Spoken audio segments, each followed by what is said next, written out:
Hello dear students, welcome to all at Meenakshi e tutor. उम्मीद है आप सभी स्वस्थ होंगे। प्यारे बच्चों, आज हम चर्चा करेंगे फॉर्मल थ्योरी ऑफ टीचिंग के जो रिमेनिंग पार्ट्स हैं उनकी। इससे पहले की वीडियो में हमने आपके साथ शेयर की थी म्यूटिक थ्योरी और कम्युनिकेशन थ्योरी, और आज का हमारा टॉपिक रहेगा the moulding theory and the mutual inquiry theory. प्यारे बच्चों, शुरुआत करते हैं the moulding theory of teaching से, जो फॉर्मल थ्योरी ऑफ टीचिंग का थर्ड पार्ट है या थर्ड कैटेगरी है।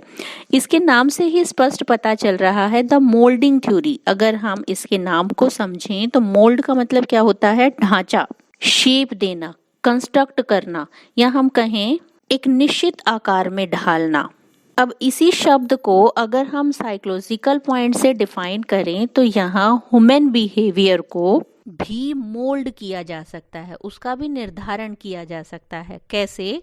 एक अच्छा वातावरण का निर्धारण करके। अर्थात ये जो थ्योरी है इन्वायरमेंटल बेस्ड थ्योरी है, जिसमें इसके जनक जो जॉन डीवी थे उनका कहना है कि हम बच्चे को एक पॉजिटिव इन्वायरमेंट में रख के उसे एक अच्छी शेप दे सकते हैं। बेसिकली इस थ्योरी की जो अजम्पशंस हैं, मूल अवधारणा है ह्यूमन नेचर से संबंधित, वो क्या है कि ह्यूमन पर्सनैलिटी को फॉर्म किया जा सकता है, शेप्ड दी जा सकती है। किसके माध्यम से? इन्वायरमेंट के माध्यम से। अब हम इन्वायरमेंट को समझते हैं। इन्वायरमेंट क्या है? बहुत सिंपल सा अर्थ है इन्वायरमेंट का, एक ऐसा स्ट्रक्चर जो हमारे सराउंडिंग है। अब हम जब स्ट्रक्चर की बात करते हैं तो स्ट्रक्चर क्या है? सोशल स्ट्रक्चर भी हो सकता है, फिजिकल स्ट्रक्चर भी हो सकता है, ज्योग्राफिकल स्ट्रक्चर भी होता है। तो ये सभी स्ट्रक्चर जो है हमें डायरेक्टली और इनडायरेक्टली इफेक्ट करते हैं। कैसे? सबसे पहले अगर हम ज्योग्राफिकल स्ट्रक्चर की बात करें, ज्योग्राफिकल कंडीशन की बात करें, तो हमारी पर्सनैलिटी, हमारी बॉडी की शेप उससे प्रभावित होती है। जैसे एरिया टू एरिया जो बॉडी है हमारी, उसको आप डिफरेंशिएट कर सकते हैं, उनमें अंतर देख सकते हैं। जैसे अमेरिका में रहने वाले लोग कंपैरेटिवली टू अफ्रीका गोरे होते हैं। सेकंड है हमारा सोशल स्ट्रक्चर, यानी कि सामाजिक वातावरण। सामाजिक वातावरण क्या है? बच्चा जिस समाज में रहता है उसी समाज की वो लैंग्वेज, रहन सहन, खान पान, व्यवस्थाएं सब कुछ सीखता है, और बहुत ही नेचुरल तरीके से सीखता है।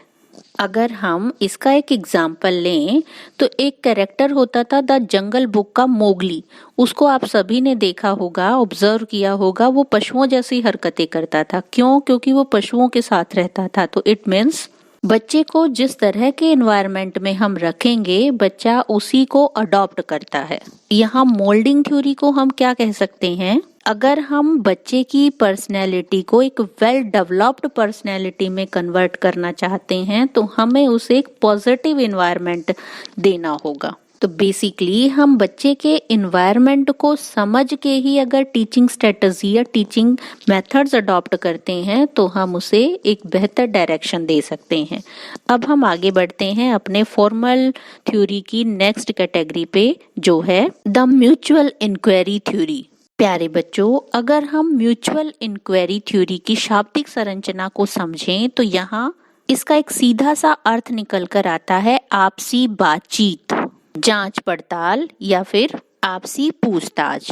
अगर हम एक छोटे बच्चे को ऑब्जर्व करें, अर्थात चाइल्डहुड स्टेज में बच्चा जो है इंक्वायरी बहुत करता है, पूछताछ बहुत करता है, उसके सवाल बहुत होते हैं, वो सभी के बारे में जानना चाहता है और उन्हें अपने अनुभव में शामिल करता है, और यही प्रवृत्ति उम्र भर चलती रहती है। हम बहुत सारे सवालों के जवाब ढूंढते रहते हैं और ढूंढने के पश्चात उन्हें अपने अनुभव का हिस्सा बना लेते हैं। अर्थात ये हमारा स्वभाव होता है कि जिन चीजों से हम परिचित नहीं हैं उनके बारे में हम खोजने की कोशिश करते हैं, इंक्वायरी करते हैं, समाज के हर पहलू को जानने की कोशिश करते हैं, प्रकृति की संरचना को समझने की कोशिश करते हैं, और उसी से हमारी नॉलेज अपडेट होती है।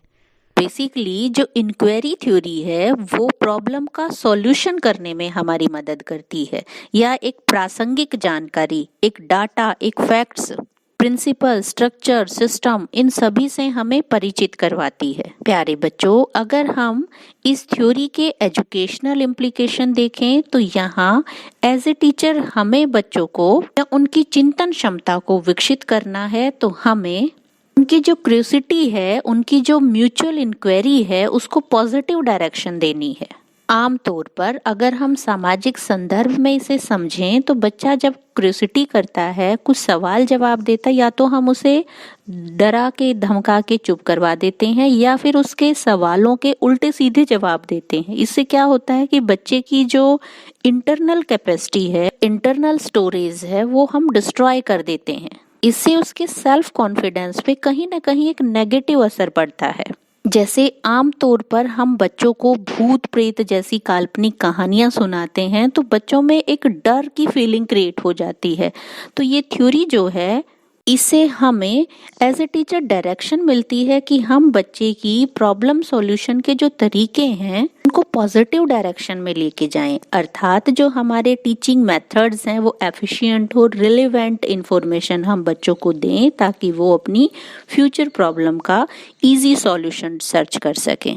प्यारे बच्चों, मुझे उम्मीद है कि आप कंसेप्ट को इजी लैंग्वेज में समझ चुके होंगे। फिर भी अगर आपकी कोई क्वेरी है तो कमेंट सेक्शन में आप राइट डाउन कर सकते हैं। Thank you.